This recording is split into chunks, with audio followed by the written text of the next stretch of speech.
Mapagpalang araw po, ako po si John Palermo. Ngayon po ay gagawa tayo ng research about comparative study of brine and soil-based method on salted egg characteristic. Unang proseso po, pagkabili ko ng itlog ng itik ay akin po itong hinugasan. Kailangan po baga maalis yung mga putik-putik at yung mga ipot na nakadikit sa itlog para hindi po siya maging sanhi ng mabilis na pagkabulok. At pagkatapos ko nga pong hugasan niya, ang una ko munang ginawang procedure ay ang sa brine o ang pagbababad sa tubig. Bali naglagay lang po ako diyan ng 1.5 na tubig at 1/4 na asin. At akin na po itong pinagsama at ito po ay aking pinakuluan. At habang nga po ako ay nagpakulo ng tubig na may asin, ako naman po ay nagkilo ng lupa para naman sa ating procedure ng soil base. Bali nagkilo nga po ako diyan ng 1 kilong lupa, tapos akin po itong nilagyan ng tubig para po ito ay maging putik.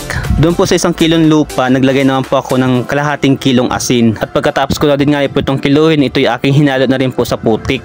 Nang naipaghalo ko na nga po ng ayos yung asin sa putik, ay akin na rin pong agad linagay ang mga itlog. Isa-isa ko na po itong binalutan ng putik. At habang nga po ako nagbabalot dyan ng putik, ay kumulo na itong aking pinakulo ang asin. Ang gagawin ko lang dyan ay hayaan natin lumamig para mailagay ang mga itlog. At habang pinapalamig ko nga po ang tubig na may asin, ay ako naman po ay nagbabalot na ng putik sa itlog.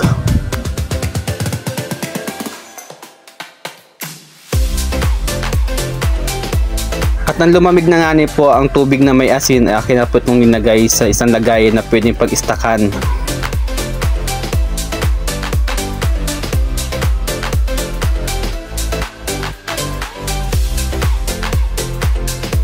At after nga po ng 20 days ay ito na yung magiging resulta. Akin po munang hinugasan isa-isa ang itlog na may balot ng putik bago ko ito lagain.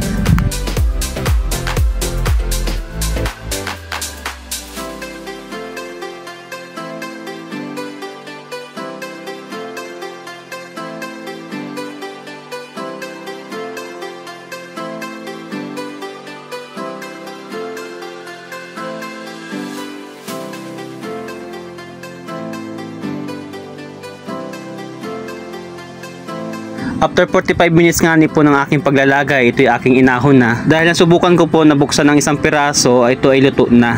Pero hindi pa rin po ako naging kontento sa pagbukas ng isang piraso, kaya dalawa na po ang aking binuksan. At ito na po ang resulta ng soil-based procedure. Napakaganda po ng kanyang resulta. At sinunod ko na rin nga po sa pagluluto ang sa brine. At ito naman po ang resulta. Medyo dry po ang texture niya, malaki po yung difference sa soil-based. Hindi po siya masyadong malangis. At ito naman po ang ilan sa mga feedback ng aking mga buyer.